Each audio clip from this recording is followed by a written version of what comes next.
तो बच्चे टॉपिक में आपको बोल रही हूँ क्रोमोसोम मैप्स। क्रोमोसोम मैप्स के अंदर मैं बता रही हूँ कि ह्यूमन जीनोम प्रोजेक्ट तो बहुत बाद में आया, बहुत बाद में जाके पता चला कि ह्यूमन के डीएनए की सीक्वेंस क्या है, उसमें कौन सा जीन कहाँ है, कितने सारे जीन्स है, वो सब बाद में हुई। पर ये काम बहुत पहले से चल रहा था।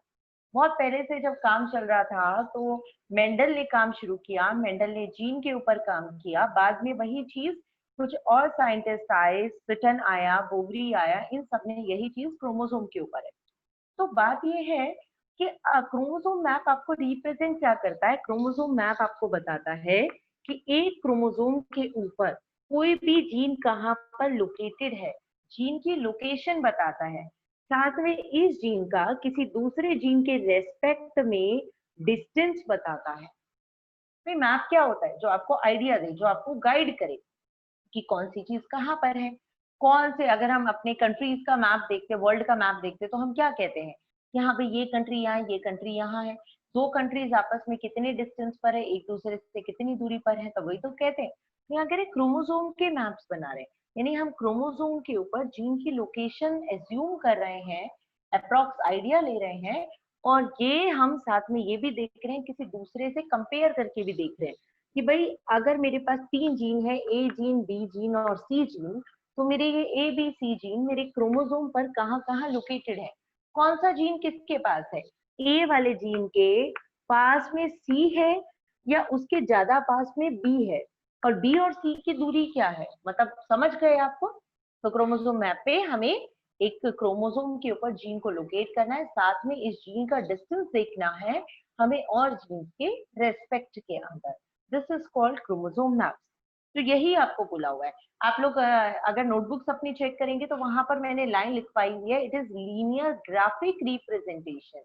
हम एक लीनियरली दे रहे हैं, हम उतना नहीं दे सकते, हम एक लाइन वाइज अरेंजमेंट दे रहे हैं, ग्राफ की फॉर्म में लाइन वाइज हम अरेंजमेंट दे रहे हैं, किसका? जीन का, on chromosome, and relative distance of various gene present in the chromosome. और जीन में कितना डिस्टेंस पे कोई जीन एक दूसरे से, वो देख रहे हैं।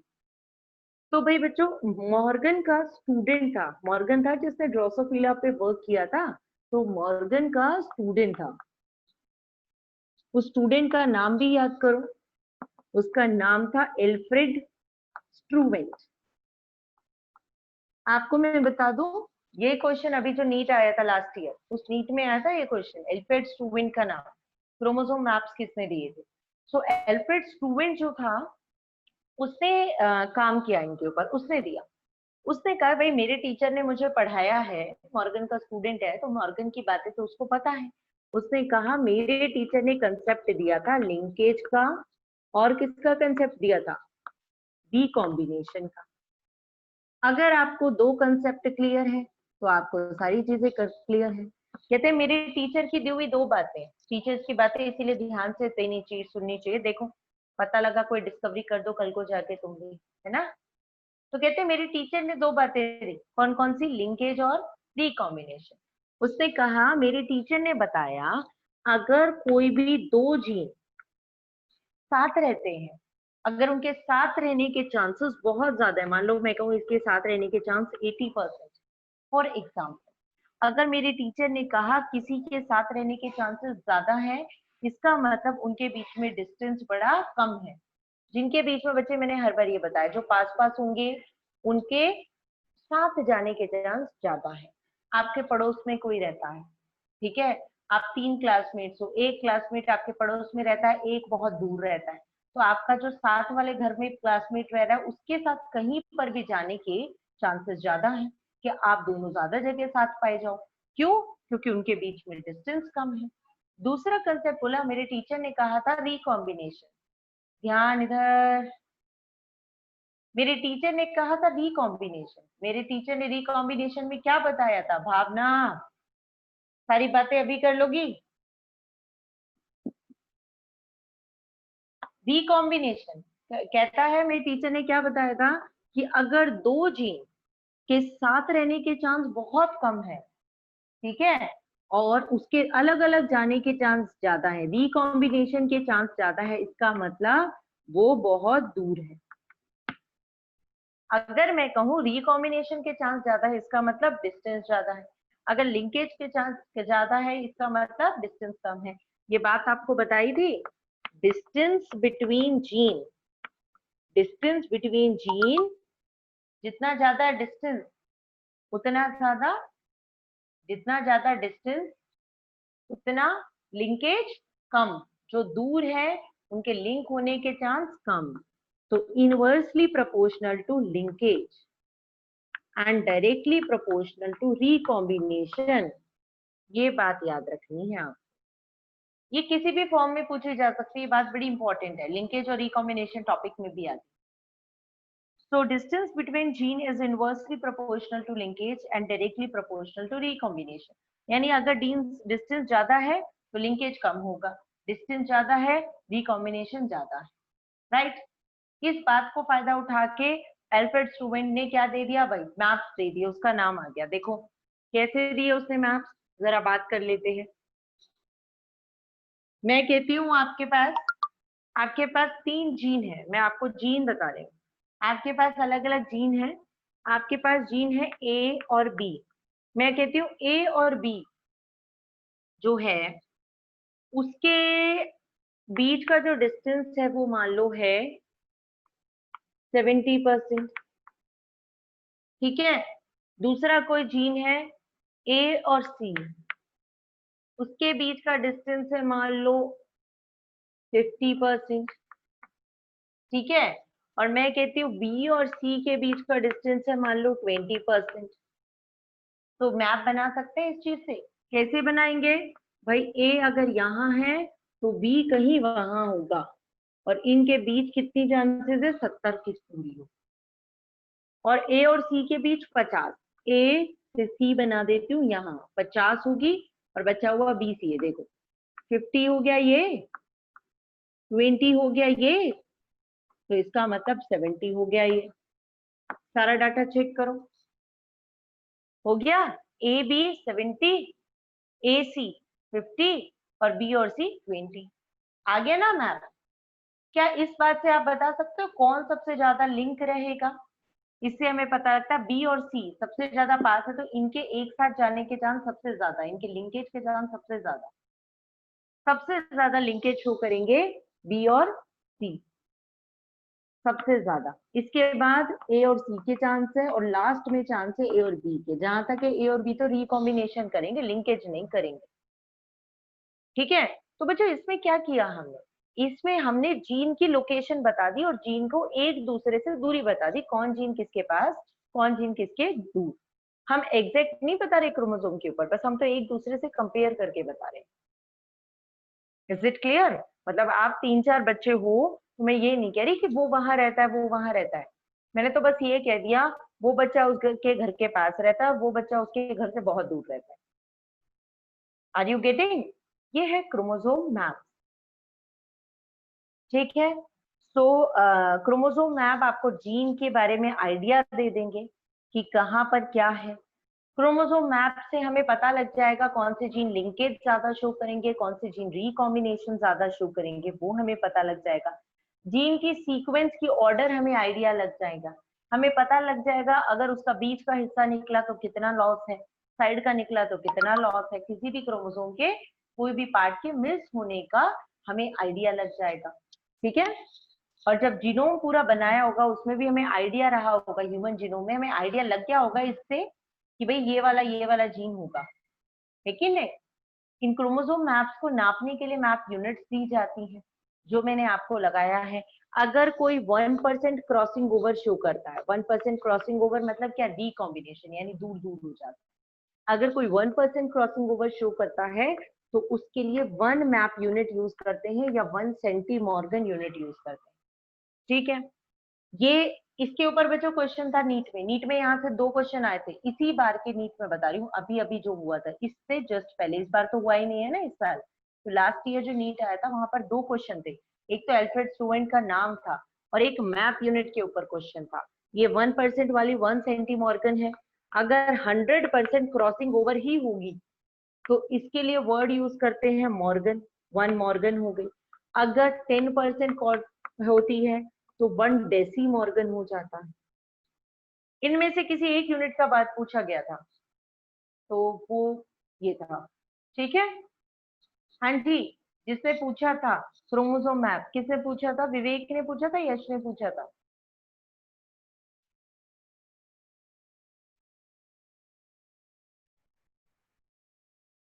जिस भी बच्चे ने पूछा था मुझे बताइए, क्या मैं आ आपको गया मैम। क्रोमोसोम? हाँ जी, यश आ गया ना अच्छे से? Yes ma'am. कोई दिक्कत किसी और बच्चे को? Priyanka, your video is of, video on रखिए।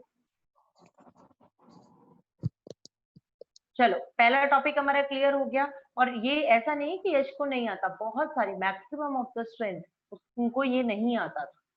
तो अब ये टॉपिक क्लियर हो जाना चाहिए आपको सभी को अच्छे से। बड़ा आसान है, क्रोमोसोम के ऊपर जीन की लोकेशन का आइडिया ले रहे, एक दूसरे से आइडिया लगा रहे, कौन किसके पास कौन किसके दूर। ये लाइन मत भूल जाना, ये लाइन अपने दिमाग में बिठा लो। Distance between gene inversely linkage के, डायरेक्टली रिकॉम्बिनेशन के। ये लिंकेज और रिकॉम्बिनेशन दोनों टॉपिक में भी हेल्प करता है। और अपने थोड़ा दिमाग, नॉर्मल भाषा का भी याद रखो, इसको इतने अकल मत लगाओ, इतना टेंशन लेने की जरूरत है। सिंपल सी बात है, जो पास होंगे पास पास होंगे, यानी जिनके बीच डिस्टेंस कम होगा, जो पास पास होंगे वो साथ जाएंगे, यानी वो लिंकेज शो करेंगे।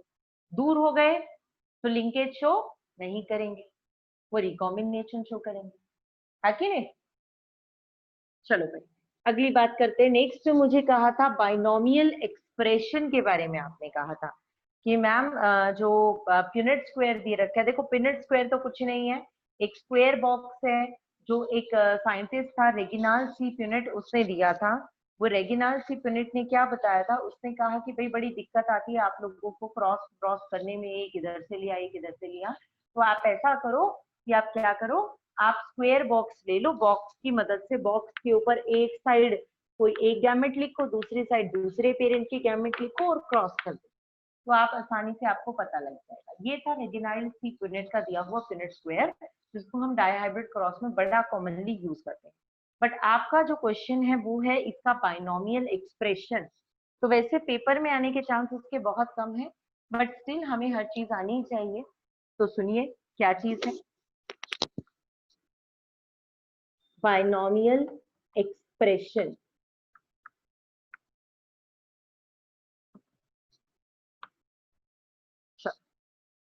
चलो भाई देखो, ऐसा करते हैं, मान लो मेरे गैमेट्स है, मान लो मैं ये कंडीशन ले रही हूँ कि मेरे जो पेरेंट्स हैं,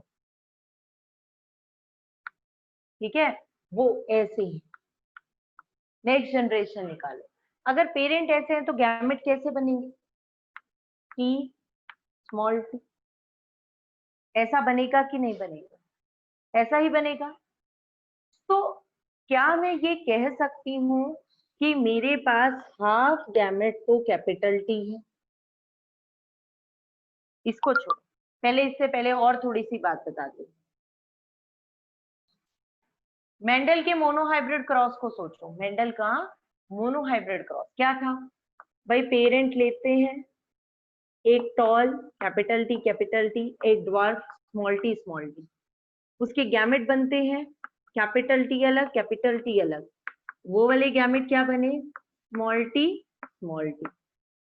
ऐसा ही है। फिर ये क्रॉस करेगा, सबको पता है। जब इसका F1 आ जाएगा वो भी पता है, इसकी F2 जनरेशन निकलेगी। तो F2 जनरेशन कैसी निकलती है, रिजल्ट बताना जरा। कैपिटल टी वाले होते हैं, capital small small small.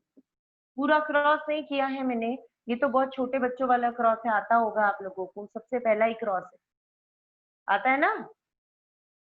Dinesh कहाँ क्या पढ़ने लग गया इधर? और किस, तुम तो ऐसे लग जाते हो काम करने सारा, बस पता नहीं क्या क्या काम कर रहे हो। देखो सब लोग ध्यान दो, मैं कह रही हूँ ये जो मेंडल का मोनोहाइब्रिड क्रॉस था, उसमें हम एक टॉल पेरेंट लेते थे, एक ड्वार्फ पेरेंट लेते थे, फिर उसके ये गैमेट बनते थे। फिर फर्स्ट जनरेशन में तुम्हें पता है क्या आता था? Capital T capital, capital small लेते थे। फिर इनमें से किसी दो को हम पेरेंट मान लेते थे, मान लो इन दोनों को मैंने अब पेरेंट माना, फिर इनके गैमेट्स बनते थे, फिर फ्यूजन होता तो F2 जनरेशन ऐसी निकलती, अगर आपको याद हो, राइट? F2 जनरेशन ऐसी निकलती थी, तो हम इसका जीनोटिपिक रेशो देते थे 1:2:1। और फिनोटिपिक रेशो होता था 3:1, ये तो सबको आता होगा। ये रिजल्ट 1:2:1 हम बायनोमियल एक्सप्रेशन से निकाल के दिखाएंगे, ठीक है।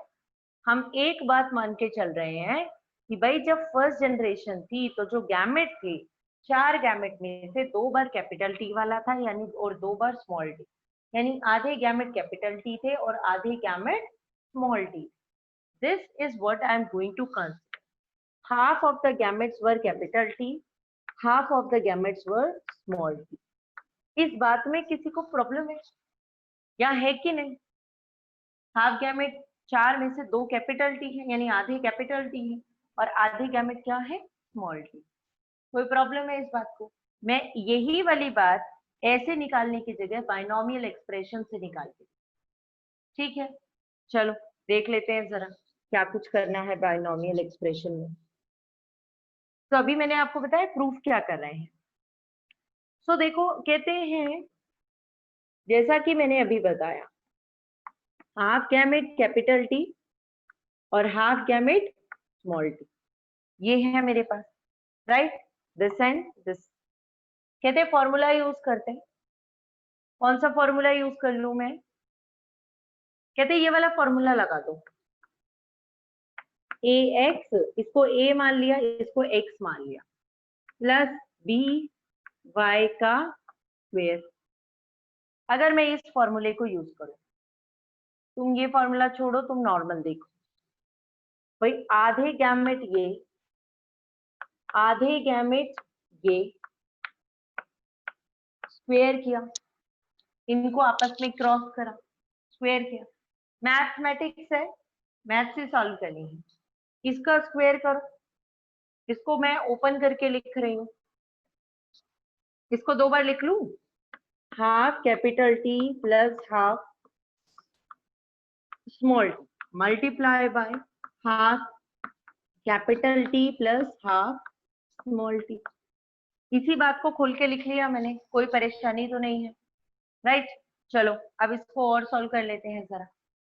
भाई इसको भी मल्टीप्लाई करना है, इसको भी करना है, तो मैं और खोल के लिख लेती हूँ, हाफ कैपिटल टी पूरे से मल्टीप्लाई करूंगी, half capital T plus half small T, right.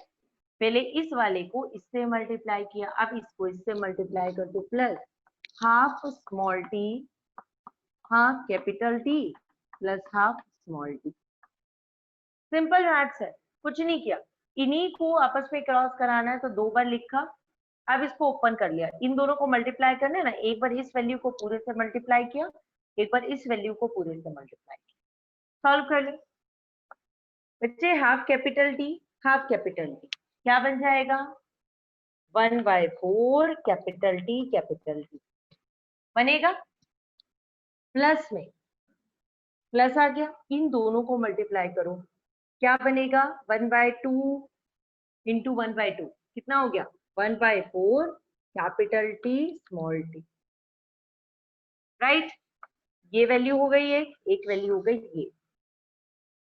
Then देखिए प्लस, इसको मल्टीप्लाई करते हैं, half capital T small T plus half sorry 1/4 small T. Clear है? बहुत ही सिंपल से तरीके से हम करते जा रहे हैं। अब देखो ये वाली वैल्यू अलग है, ये अलग है, इनका कुछ नहीं हो सकता, पर ये दोनों वैल्यू में कैपिटल स्मॉल है, इन दोनों को प्लस कर दें, अलग से करके दिखाती हूँ तुम्हें, फिर इसको ऐड कर देंगे। यहाँ देखो जरा, अगर मुझे 1/4 कैपिटल स्मॉल, इससे अलग कर रही हूँ, प्लस में 1/4 कैपिटल स्मॉल को ऐड करना हो, तो क्या होगा बच्चों? एलसीएम क्या आ जाएगा? 4, ऊपर क्या आएगा? Capital small T plus capital T small T होगा, ये 1 ये भी 1, कितना हो गया? 2 बार आ गया कैपिटल टी स्मॉल टी, नीचे क्या आ गया? 4, 2 1 जा 2 2 जा, तो ये हो गया half capital T small T. हो गया कि नहीं? प्लस करेंगे तो ऐसा ही आएगा। इस वैल्यू को मैं डायरेक्टली पुट कर रही हूँ, I am putting this value directly, ये है 1/4 कैपिटल स्मॉल प्लस इन दोनों को सॉल्व किया, क्या निकला था 1/2 capital small plus 1/4 capital sorry small. आ गया है रिजल्ट। कैसे आया रिजल्ट? कहोगे मैम 1:2:1 की बात हुई थी, ये तो 1/4 1/2 1/4 हो गए। आप ये बताओ बाइनोमियल एक्सप्रेशन का रिजल्ट क्या था शुरू वाले का? क्रॉस का रिजल्ट क्या होता है? क्रॉस का रिजल्ट होता है capital small sorry capital capital capital small capital small small small. This is the result of F2 generation of monohybrid cross. इस रिजल्ट को और इस रिजल्ट को कंपेयर करो। कैपिटल कैपिटल कितनी बार है? 4 में से 1 बार है। 4 में से कितनी बार है? 1 बार। तो यहां भी मैंने क्या लिखा 1/4 यानी 4 में से 1 बार कैपिटल कैपिटल आएगा। सेम चीज स्मॉल स्मॉल, 4 में से 1 बार स्मॉल स्मॉल है तो मैंने लिखा 1/4 स्मॉल टी राइट। फिर मैंने लिखा कैपिटल स्मॉल, ये कितनी बार है? 4 में से 2 बार यानी आधी बार तो यही है, तो ये लिखा मैंने आधी बार तो यही है।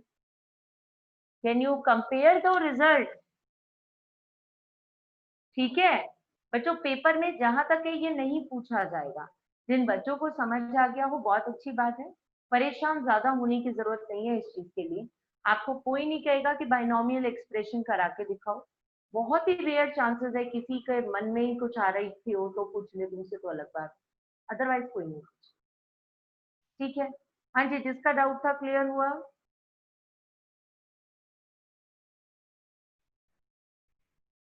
जिसका भी डाउट था क्लियर हो गया? डन। चलिए नेक्स्ट बताइए क्या डाउट है नेक्स्ट?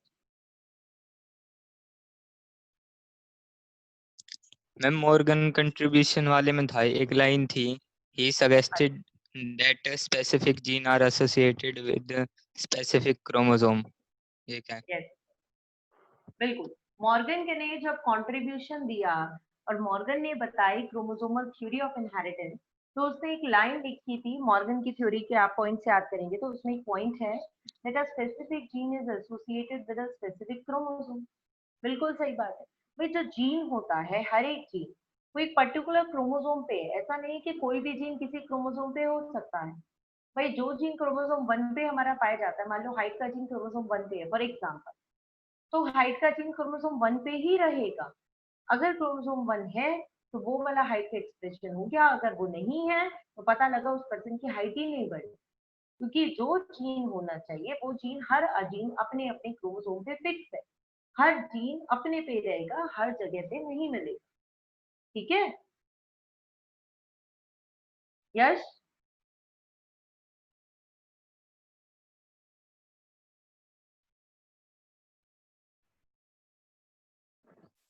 यस मैम आ गया। ओके चलिए बाकी बच्चे बोलिए, जिसका भी जो भी प्रॉब्लम है चैप्टर 5 के डाउट्स में ले रही हूँ आपके। मैम कुछ बच्चे लिंक हाँ जी बोलो। Linkage linkage and recombinant. बस यही तो रह रहा था चैप्टर में, यही बोल दे, आधा चैप्टर खत्म करवा दे लिंकेज रिकॉम्बिनेशन बोल के, है ना विवेक? गलत बात। और ये टॉपिक मैंने बड़ी तसल्ली से हल्का सा हल्का सा रिवीजन करा दो, हल्का सा रिवीजन करा दो बस। हल्का रिवीजन तो मैंने अभी करा भी दिया। चलो बच्चों ये दो कॉन्सेप्ट अपने दिमाग में बिठा लो, बड़ा आसान सी बात है। अभी अभी भी मैं बोल रही थी, अभी तो बताए क्रोमोसोम मैप करते टाइम कोई दो एक साथ जाए, एक क्रोमोसोम पे 2 जीन है ए और बी जी, इस जनरेशन में भी ऐसे हैं, अगली जनरेशन में भी जिसके अंदर ए गया उसके अंदर बी भी गया। ऐसा नहीं हुआ कि भाई मैं जा रहा हूं तू मत जा, ऐसा नहीं हुआ। इंडिपेंडेंट असॉर्टमेंट का लॉ कहता है उसके अगेंस्ट वाली बात नहीं है। भावना ऐसा कर, ये छोड़ के उठ के जैसे घर में सबकी बातें सुना, सबके जवाब दिया, क्योंकि पढ़ाई तो बाद में हो जाएगी। तो लिंकेज क्या कह रही है, एक क्रोमोसोम के ऊपर 2 जीन है ना, तो ये जो 2 जीन है तो ये 2 जीन हमेशा नेक्स्ट में भी साथ जा रहे हैं, अगली जनरेशन में भी साथ जा रहे हैं, हर जनरेशन में साथ जा रहे हैं। मतलब हमारे फादर में थे तो हमारे फादर के अंदर वो दोनों कैरेक्टर थे और वो 2 कैरेक्टर हमारे अंदर भी आ गए और हमारे से अगली जनरेशन में भी वो दोनों फीचर्स ही जा रहे हैं। तो उसको ले कहते हैं लिंकेज, जब कोई साथ साथ जाए। वरना बच्चों मेंडल के लॉ ऑफ इंडिपेंडेंट असॉर्टमेंट ने कहा था कि अगर एक क्रोमोसोम के ऊपर ये चार्जर लेके आई एक बार।